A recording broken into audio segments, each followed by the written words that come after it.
The Honorable Charlie Crist, the governor of Florida, in his policy and budget recommendations for fiscal year 2010 and 11, had these budget highlights: keeping Florida's economy vibrant, investing in Florida's workforce and infrastructure, continuing Florida's educational excellence, strengthening Florida's families, keeping Floridians healthy, preserving Florida's natural resources for generations to come, and protecting communities and preserving peace of mind.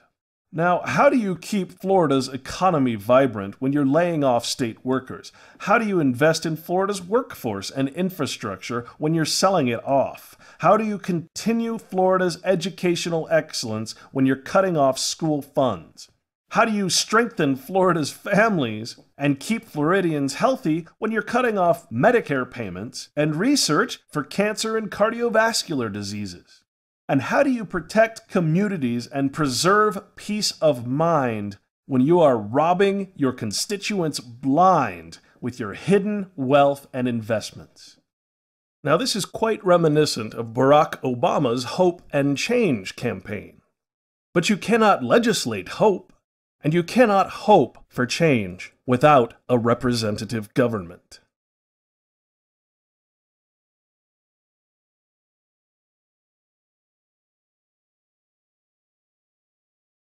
Now, in Florida's case, I decided to pull up not the actual comprehensive annual financial report, which would have just told you how much money it actually had, but in this case, Florida is one of the exceptional states that actually lists out its investment holdings in a long list.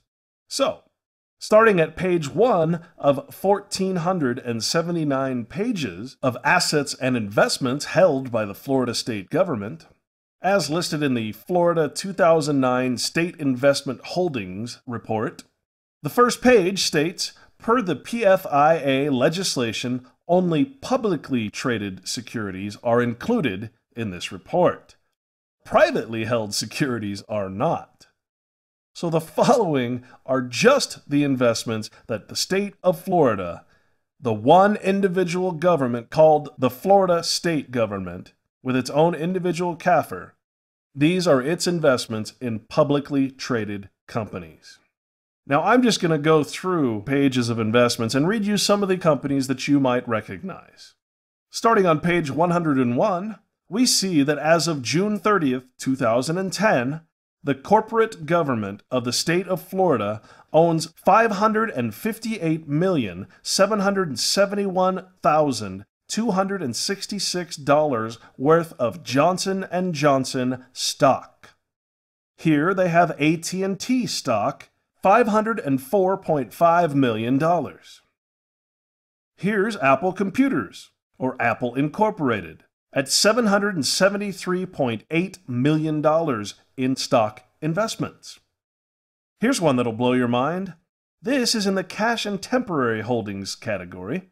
Listed under Other, this is cash holdings, and it is listed at $6.7 billion. That right there is enough to pay off the budget crisis that Florida states that it has, just with this extra little bit of cash that it lists in its comprehensive annual financial report, the State Investment Holdings, for 2009. Not to mention all these other investments that are scattered throughout these 1,479 pages. Also in cash and temporary, we have holdings in Japan. It doesn't really list what it is, it just says it's $39 million. Maybe it's yen. Back to stock investments, we have Abbott Laboratories, which is a pharmaceutical, at $210.8 million. For you World of Warcraft fans, Florida holds $17 million in stock investments in Activision and Blizzard, the company that makes your favorite game. Isn't it ironic that the very regulatory body that's supposed to rate video games for violence is the same government that has massive investments in the video game industry? Here's Adidas, the shoe and clothing company out of Germany, at $68.5 million. Advanced Auto Parts, an automotive retail chain, at $22.6 billion. How about Aetna? Managed healthcare at $49,685,000. African bank investments in South Africa, $16.3 million. Hey, why not? Gotta diversify, huh? Are you starting to understand that just a small amount of the money that governments have invested in corporations and foreign corporations could easily pay off the entire country's debt, let alone the state of Florida's? Here's a big one. Here's the Sony Corporation, listed under electronic appliances, at $29.4 million. Sprint Nextel, wireless telecommunications services, at $34.4 million. St. Jude Medical, a healthcare equipment provider, at $35.7 million. Staples Incorporated, specialty stores, at $65.6 million. Stanley Black & Decker household appliances at $24.8 million. State Street Corporation, listed as asset management and custody banks, at $55 million. Here's the State Bank of India, for a total of $18.5 million. Suzuki Motor Company, land transportation, at $20.2 million. Swatch Group, the famous watchmakers of Switzerland, $21.7 million. Now you can see how strongly vested the state of Florida is in just about every possible industry and sub-industry in existence. I mean, look at these lists. Most of these are in the tens of thousands, hundreds of thousands, and a lot of them are in the millions. We even saw some that are in the billions. This is the money that the government called the state of Florida, the corporation acting as the government of Florida, has been earning off the taxpayer money it collects from you, invests, and then never gives you, the taxpayer, any of the profits. There's Target, general merchandise store, listed at over $114 million. There's Texas Instruments, listed as semiconductors at $94.8 million. Verizon Communications integrated telecommunication services, again at $261 million worth of stock investments. Now again, this is only the state government of Florida. This does not include each individual government within the state who has its own comprehensive annual financial report showing all of these types of investments. And may I just say, David Walker should be arrested right now for treason against the American people. Right now. Now remember, these are all publicly traded companies, and this list is not including private companies for which the Florida state government has invested in. Here's Viacom, movies and entertainment. Very important to control the entertainment and propaganda industry at $65.4 million. Now some of you might be thinking, why haven't I heard about this on the news? Surely if this was true, Glenn Beck would be talking about it. But for a $50 million contract, you'd probably sell your soul to the devil as well. Once again, when adding collective government investments into Fortune 500 companies, which includes the 5 or 6 major conglomerate media companies that own just about every major media outlet available to you, the control of information is vital in a crime such as this. Here's Visa Incorporated. We all unfortunately know what Visa is, and that appears to be a total of about $145 million.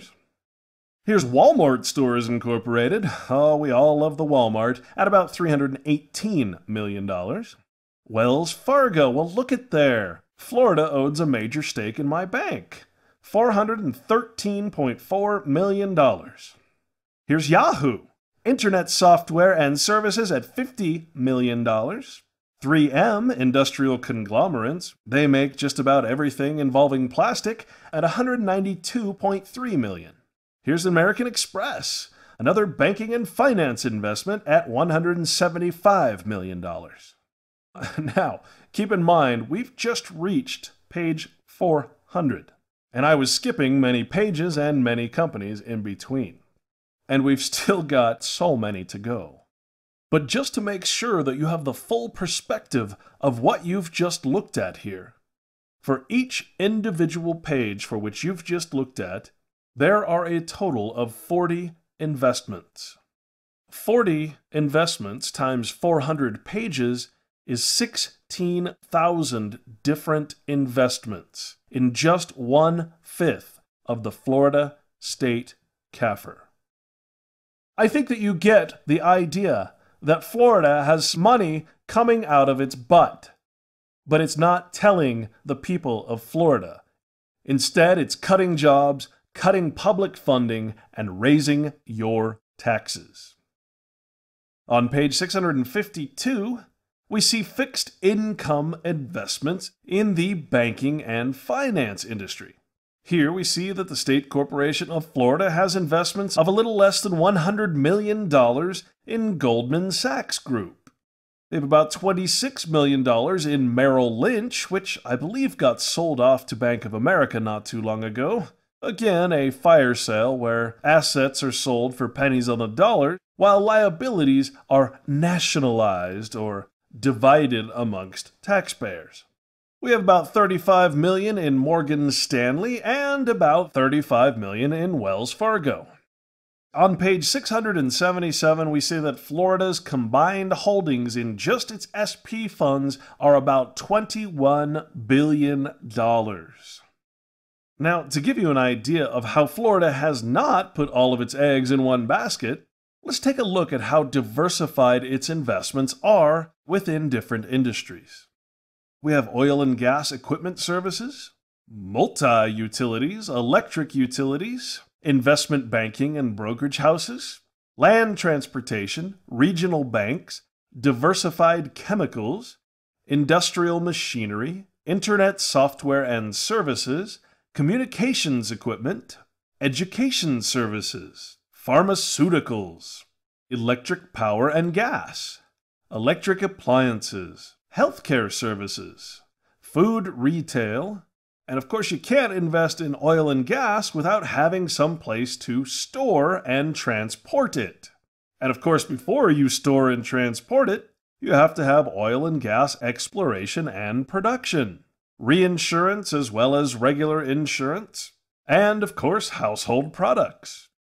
Now this is just the diversification of one page of all of these investments.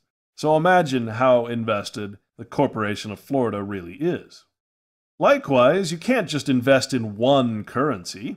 Therefore, the State Corporation of Florida has invested in many, many different countries, including Australia, Brazil, Canada, the Czech Republic, Denmark, the United States, of course, the European Union through the euro, commercial paper, which probably amounts to junk bonds, China, Hungary, Israel, Japan, Malaysia, Mexico, Morocco, New Zealand, Norway, Peru, the Philippines, Poland, Singapore, South Africa, and South Korea.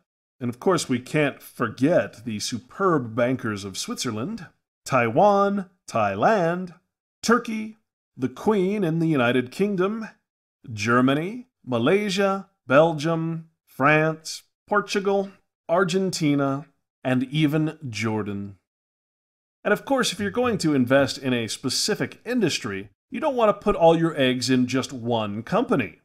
So let's just take the healthcare and pharmaceutical industry and see who Florida has invested in. Here we have Astellas Pharmaceuticals, and of course AstraZeneca, that's a big one at $3.4 million, Abbott Laboratories, Allergan Incorporated Pharmaceuticals, Baxter International Healthcare Equipment, Bayer AG out of Germany. Now, of course, Bayer broke off from the Nazi conglomerate company IG Farben, which supported the Nazi war effort in Germany during World War II. We have BioVale Corporation of Pharmaceuticals, Beckman Coulter Healthcare Equipment, Boston Scientific Healthcare Equipment, Bristol Myers Squibb Pharmaceuticals,